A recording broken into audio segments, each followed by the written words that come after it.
हम अपनी बेटी को बोझ बनाकर नहीं देंगे, ना ही सौदा करेंगे। सन्नाटा छा जाता है। थोड़ी देर बाद वो लोग बिना कुछ बोले उठ जाते हैं। गंगा और रामू की आंखें बुझ जाती हैं। कुछ दिन बाद दूसरा रिश्ता आते हैं। इस बार एक सादा परिवार आता है। बातचीत बहुत अच्छे से होती है। लड़का भी सीधे सादे स्वभाव का लगता है। समधी जी, हम दहेज वहेज नहीं लेते, हमें तो सिर्फ एक संस्कारी बहू चाहिए। आप जैसे लोग भगवान का रूप हैं। शादी तय हो जाती है। रामू और गंगा की आंखों में चमक लौटती है। लेकिन कुछ दिन बाद वही दूसरा परिवार वापस आता है। देखिए, हम दहेज नहीं मांगते, पर अगर कुछ हल्का फुल्का दे देंगे तो समाज में भी अच्छा लगता है, जैसे एक स्कूटर, थोड़ा गहना। माफ करना बहन जी, हमारे खेत उजड़ गए, आम के पेड़ काट दिए गए, अब तो जैसे तैसे जी रहे हैं। तो क्या नंगे हाथ भेजोगे अपनी लड़की? समाज क्या कहेगा? हमारी बेटी कोई बोझ नहीं, और अगर ये रिश्ता भी इसी नींव पर है तो हमें मंजूर नहीं। फिर से रिश्ता टूट जाता है। गंगा सिसकती है।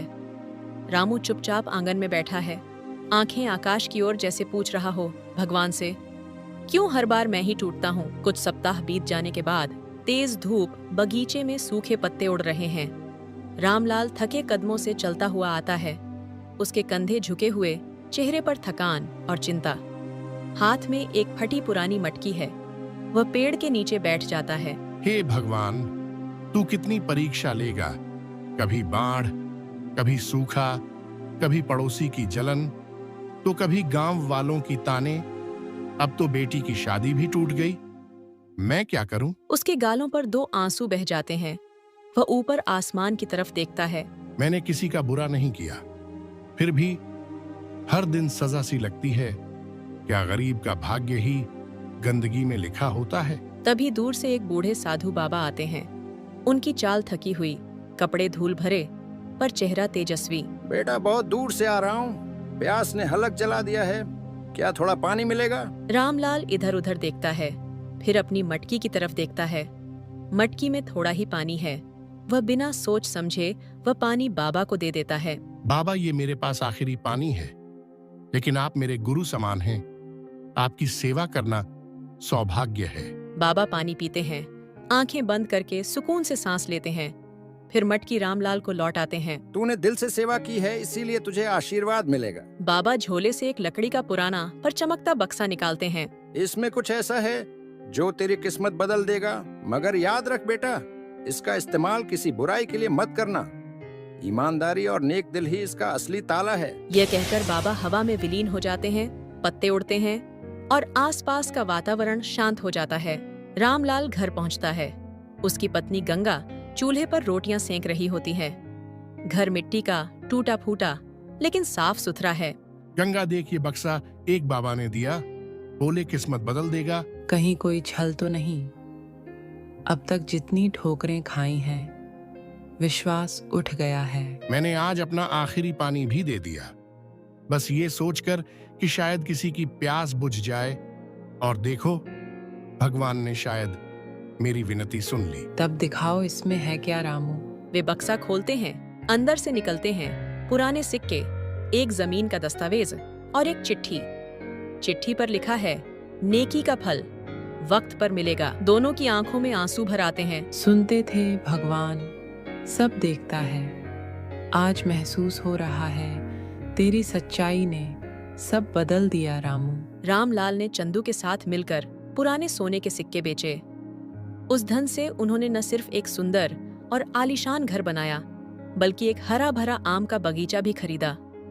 सबसे बड़ी बात, वे उस दौलत से गांव के गरीबों की दिल खोलकर मदद करने लगे। गांव की सुबह, कोयल की कूक और रामलाल के नए आम के बगीचे से आती ठंडी हवा। देख चंदू, ये वही जमीन है जहां कभी हम दोनों भूखे पेट सपने बोया करते थे।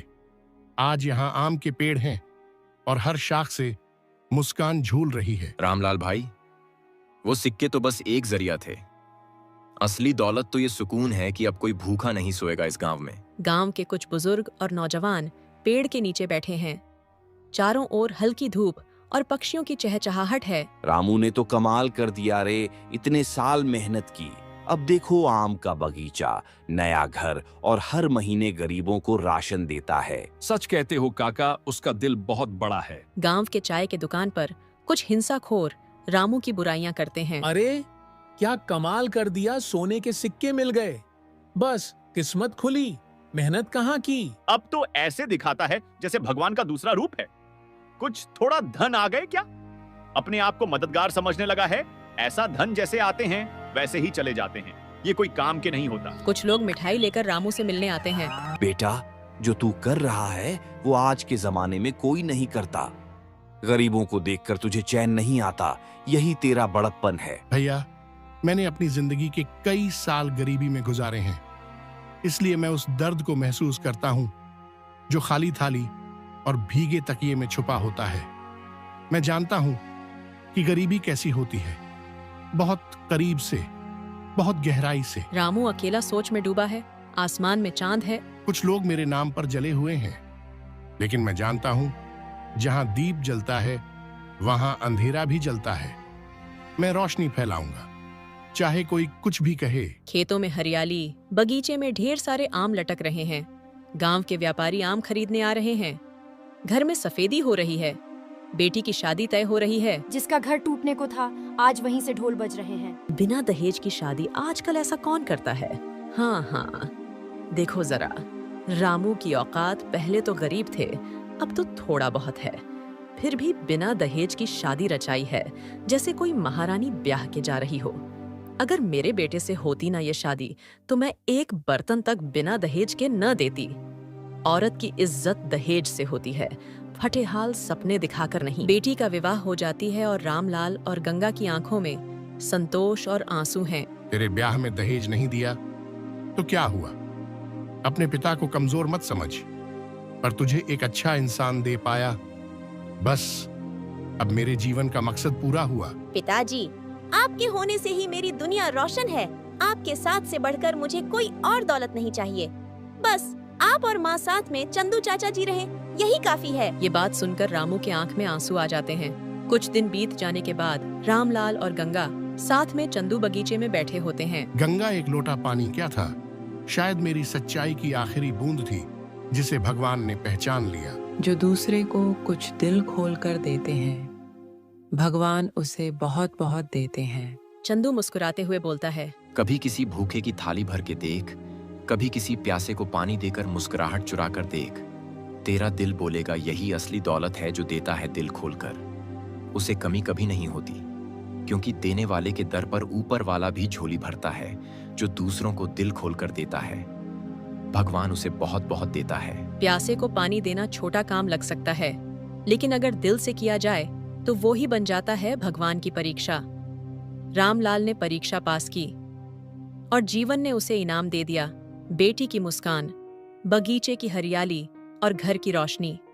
अगर साथ में चंदू जैसा दोस्त मिल जाए, न जलन से न हिंसा से दहेज, ये तो इंसानियत पर लगा एक धब्बा है। किसी की बेटी को खरीदने का सौदा नहीं है निकाह।